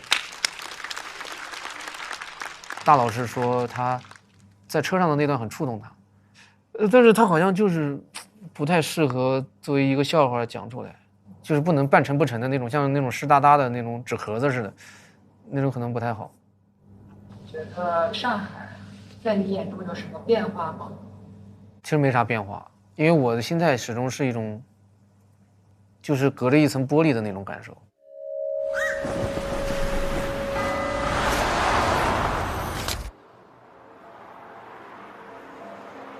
就我没有说我真的把自己放到一个我跟这片土地就扎下根儿的那种情感上面去，就是老家的根儿已经拔起来，但是上海的根儿又没有扎下去，这种悬浮的状态还是挺痛苦的。我总是想起小时候那个丑小鸭的故事，它只有在变成天鹅的那一瞬间它是开心的，它一旦变成了那个天鹅，它就不开心了，因为它又融入不回去曾经的那个群体，然后它又没有办法在新的天鹅里边找到归属感。而且这对于丑小鸭的父母来说，这就是一个恐怖故事，自己好不容易养大的孩子，最后发现是个天鹅。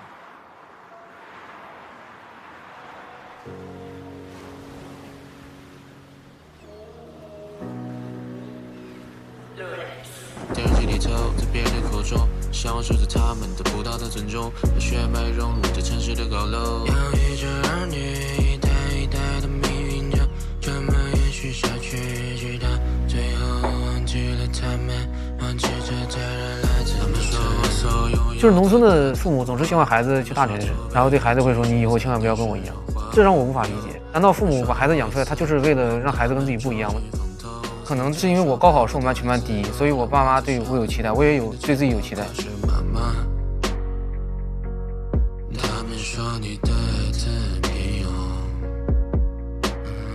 但是我现在可能理解了一点，就像我的姓一样，我叫童忠，我爸姓童，我妈姓钟。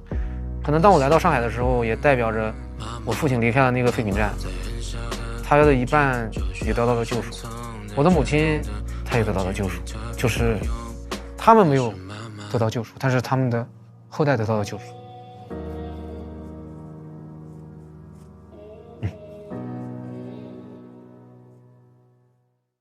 来，我们来看一下 TZ 得到的票数是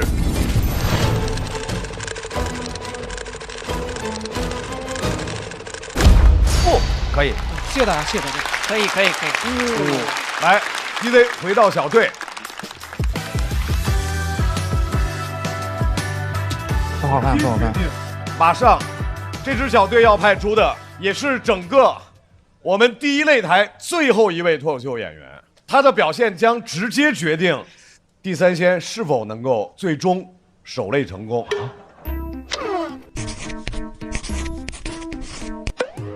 现在肯定得说话，没悬念了，没悬念了。梅西哥哥拿500分。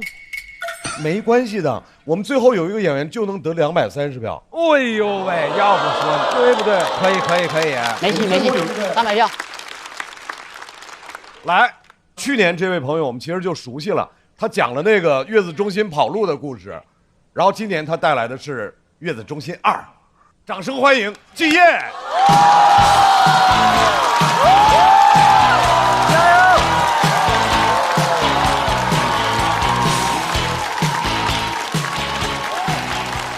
大家好，我是季烨。因为刚刚说要讲月子2嘛，去年6月份我老婆预产期到了，月子中心跑路了，我们家被骗了3万5。我在节目上也讲这个事儿了，哎，真不能低估咱节目的影响力啊，1分钱没要回来。当时时间特别急，只剩一家比较贵的月子中心可以选了。经理问我您怎么支付，我看了一眼价格，我说可以首付。但是贵有贵的道理，环境很好，月子餐遵循的都是16+8，16个荤菜8个素菜。你们也是没吃过好的，说实话。但确实太丰盛了，是我懂你们的感受，但我都害怕，我是害怕我的体重变成我媳妇儿的2倍。就她坐月子，我做个棚子，服务也没得说，但是没有必要。孩子刚出生就派人去医院接孩子，2个1.9米的保镖啊！我说这真的有必要吗？会有人来抢孩子吗？不是都没人要孩子吗？我当时感觉我钱白花了，我就是感觉我雇了2个保镖来抢我的钱，仪式感也很足。当我知道所有的服务都标好了价格，刚到门口，工作人员手捧康乃馨说欢迎欢迎，我听到的只有来财来财。我们到了那个房门口，经理说让我们迎接郑雅欣和王继业之子。之子可太神圣了啊！但那个价格可以更神圣一点，经理完全可以从我手里接过孩子，举过头顶啊，那子笨呀！哇啦哩吉娃娃！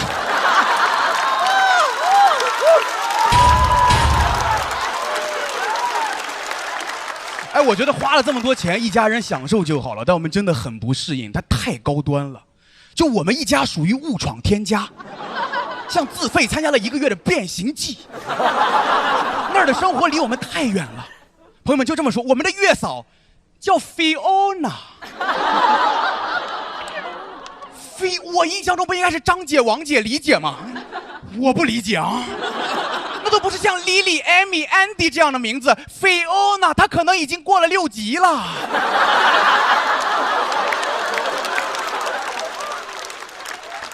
就叫这个名字，感觉她有一套自己的带娃方法。我怕她往奶粉里加咖啡，孩子拉裤子她只会喷香水儿。但实际上他很专业。菲欧娜叫这个名字，我都不敢让他干活。要是叫王姐，我可以说王姐，您帮孩子换一下纸尿裤。菲欧娜我会说您坐，我帮孩子换一下纸尿裤。而且月子中心总给我们出难题。入住的第3天，让我给孩子夜读。我说孩子不已经睡了吗？啊，菲欧娜说建议我读英文版的《致橡树》，中文我都没有读过呀。哎，我都不知道怎么翻译。你们知道致橡树怎么翻译吗？致橡树怎么翻译 ？Pull elephant tree。而且孩子真的能读懂致橡树吗？我想改编致橡树。我说致橡树下致橡果，致橡树前你和我，致橡树下做游戏欢乐。你们很有智慧啊！你的童年，我的童年好像都一样。我老婆说没事儿，你就改编，你就勇敢的吹，大胆的吹。我说你想说的是不是踹呀？是不是？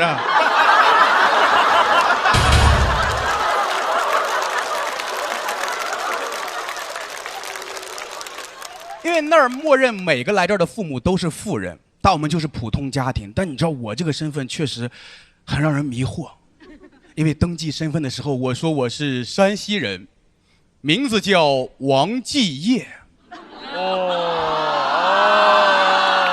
很难不让经理多想啊。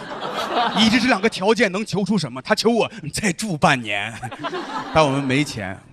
我是害怕这里的人看出来，我怕我一些勤俭节约的小习惯会暴露自己，因为月子中心的拖鞋是1天一换。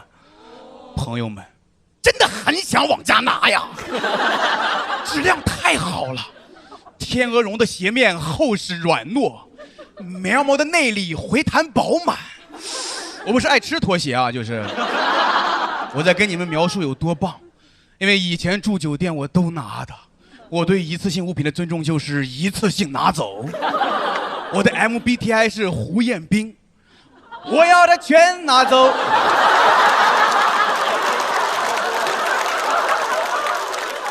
有歌手在，就是想唱歌。我这也是天赐的声音吧，我这个。哎，月子餐我俩也不敢吃光的，因为我老婆怕露怯，说显得像第一次吃。我说咱不就是第一次坐月子吗？她让我们每顿都要剩一点，她说中午这8块排骨咱们就得剩2块。我说为什么？她说剩1块有点太刻意了，剩3块怕他们以后只给我们上5块。高等数学你知道吗？学吧。但我知道这样不好，但人在那个环境里面就没有办法，我们就想扮演一对不珍惜粮食的 New Money。 而且我觉得有钱人是不会把东西吃光的，是吧？你们想，一个全是金融大佬的饭局上，马斯克会把隔夜蒜苔浇在米饭里拌着吃吗？比尔盖茨吃完鸡翅会一根一根会缩了手指头吗？肉掉地上了，巴菲特噌就捡起来了，说还能吃。别人恐惧，我贪婪。不会的 ，no， ridiculous。菲欧娜教我的啊。哎，在那里想吃麻辣烫，我也不好意思点，我怕格格不入，我怕别人看不起我。你们应该知道是谁。菲欧娜，但我还是要说，菲欧娜很专业，其实把我们照顾得很好。但我是第一次见气质那么中产的月嫂，有时候看她我都在寻思，我感觉坐月子只是我们见菲欧娜的门槛儿啊。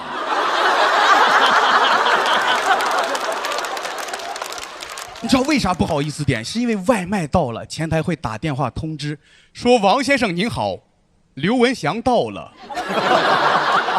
我怕菲欧娜误会呀，是咱老家来人了吗？是啊，我说是的，请把刘先生请上来吧，别把刘先生撒了啊。最自卑的那次是月子中心组织了一堂爸爸培训课，我刚进会议室就感受到了人和人之间的差距，因为我当时穿的就是一件普通的短袖，但他们的衣服有点太上档次了。课上一半我就感冒了，我说被老前锋吹的呀，这是。很难受，当时真的很难受。我低头看了看我的胸前，我说这就是我跟他们之间的 gap。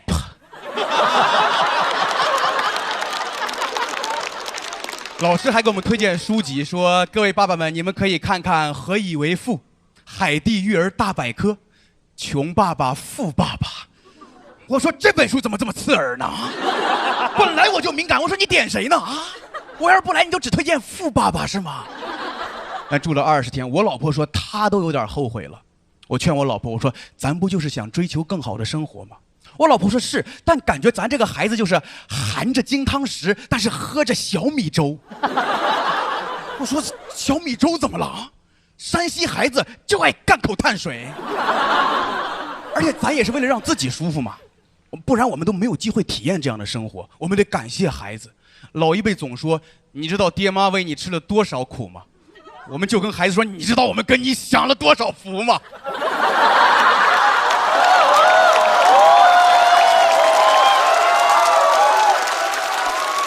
哎，但我知道我老婆为什么这么说，因为现在我们有能力让家人体验更好的生活，但没法一直为那样的生活续费。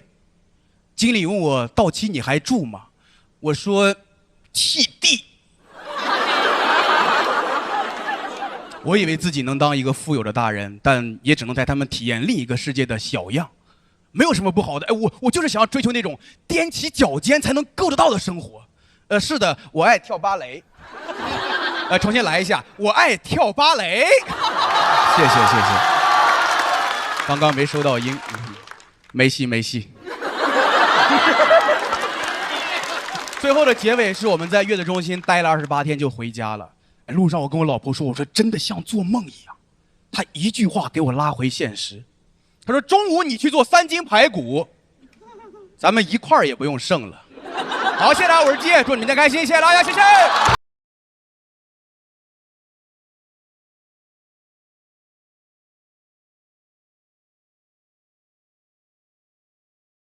最后的时间，投票倒计时。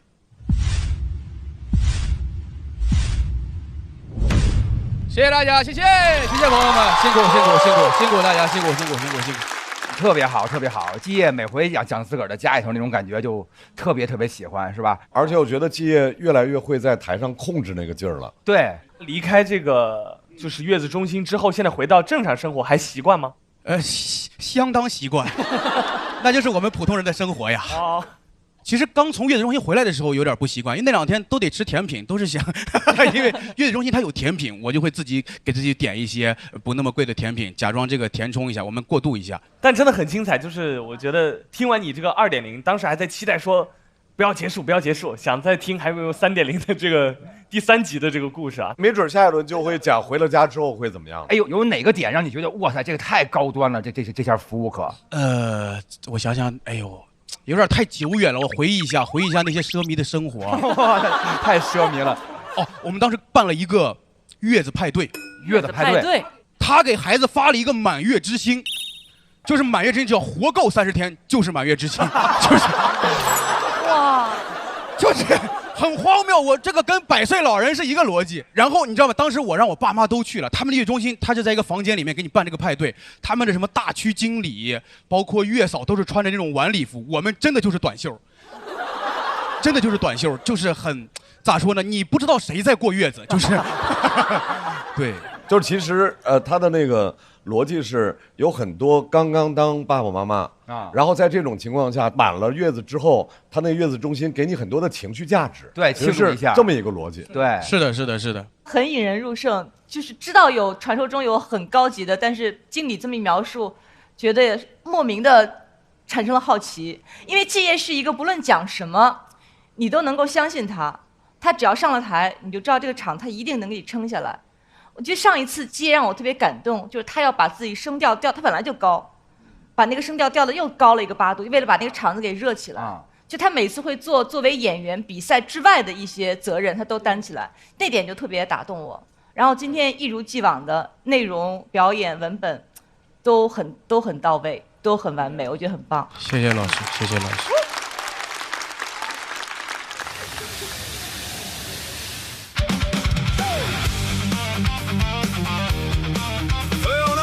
喝点。站起安康，离开你的第3期6点想你，但我不会只说谢谢你照顾过往好像，因为这句话太轻了，我们一切还好，真的。离开你的日子，我们也学着长大，我甚至叫来了我的3个好兄弟。翱翔的时候，像抱住一片云一般温柔从容。那天好像饿了，他们如同你一般。扎根在往，好像最初的日子里，用纸页替他挡住那些他还不会表达的不安。他说敬大家一杯。那天好像拉了。这个小孩现在就看5块钱如何花3天，胸闷巨词。他们像你一样叫那把下，把所有细微的细节都放在心上，秒不换的那么正好，好像舍不得走。那天好像乐了，他们像你一样熟悉他的习惯，像月亮熟悉每一个潮汐，他们像你一样记得他的笑声。像母亲记得孩子的心跳。有的人只陪你28天，却让后来的每一天都忍不住想起你。Looking forward to you， 往好想支付体验。来，我们也请岛主和 TZ 回到台上，也请第三仙的3位。等的你啥真团结呀你！相对。来，我们来看一下，季烨在表演结束之后，他个人拿到的票数是。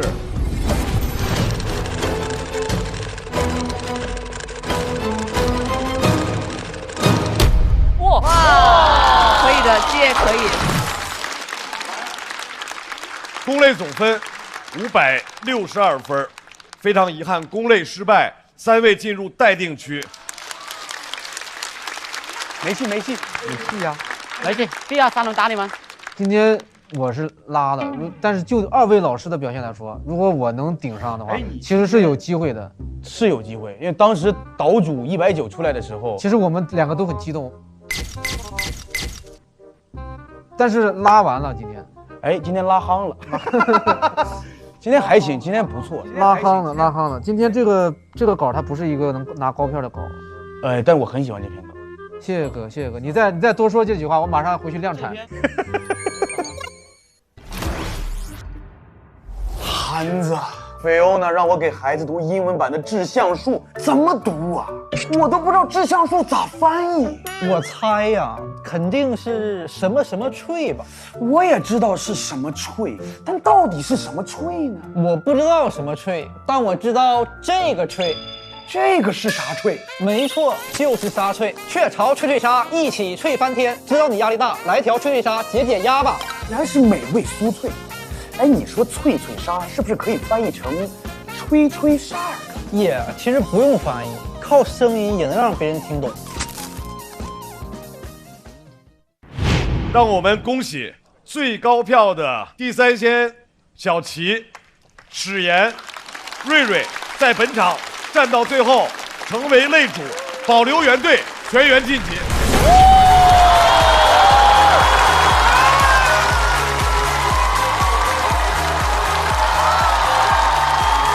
太厉害了，太厉害了！大飞了，相对，下一场见，下一场见，加油，岛主，加油，走吧，加油，拜拜。还在咱们，还在这个。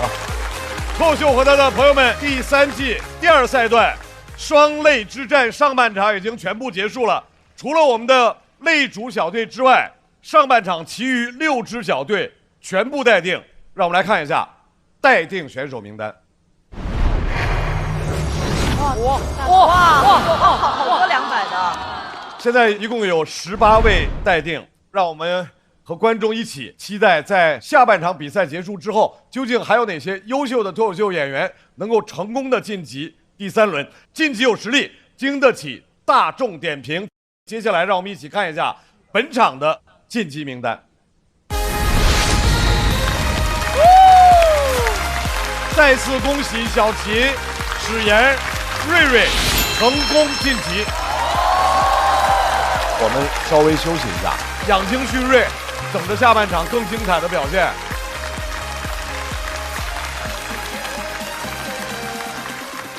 接下来，让我们准备开启双擂之战的第2场擂台赛。如果穿越回去，你可能是曹植呢。我就站在你面前，你看我几分像从前。黑白灰、藏青、条纹、破洞牛仔裤上。Sorry。你们试过那个半透明，是塑料制的那种？但是它是半透明。我穿过。哎呀，防到最后还是没防住。在这个群里改名字，你想干什么就干什么。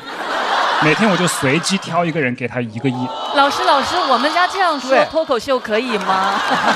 对。快乐不整虚的，咱的评价都是真的。感谢帮我们发现好去处的大众点评冠名播出。番茄是个宝，茄皇错不了。感谢约1颗阳光番茄在里面的茄皇联合赞助播出。颜值即刻鲜满10分，感谢颜值下降但鲜味爆表的海天博颜特约赞助播出。可口可乐益生元汽水，快乐不卡顿。本节目由可口可乐行业赞助播出。乳铁蛋白加乳脂球膜，助力宝宝体质双优。感谢真心守护宝宝成长的美蛋陈兰珍赞助播出。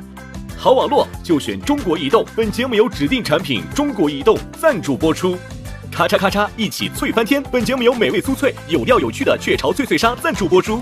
托友全国巡演已经火热开启，打开效果小程序，参与城市许愿，享优惠看演出。6月26日起，周5、周6中午12点正片更新，会员抢先看1周。每周一中午12点，托友日记、大王洞的夏天，围观合宿生活。每周2中午12点，托友好好玩公园，看脱口秀演员的游戏时间。7月23日起，每周4中午12点，离场之后，梁海源对谈托友的视频播客，还有遇见他们第2季即将回归，朋友们请保持期待。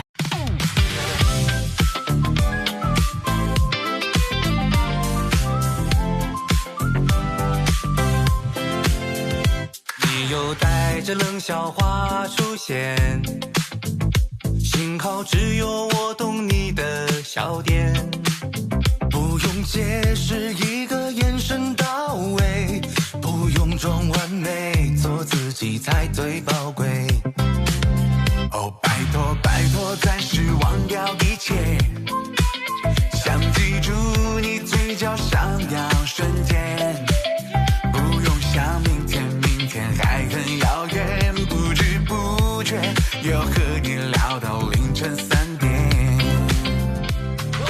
烦恼往外跑，今夜有你们真好，这是我们的约定，祝你今夜过得开心，就要朋友朋友哦朋友，就要和你聊一整宿，就要笑声传遍海洋和银河，就要快乐快乐快乐，想要朋友朋友哦朋友，就要感受。更多节目精彩资讯尽在新浪娱乐微博综艺、新浪综艺。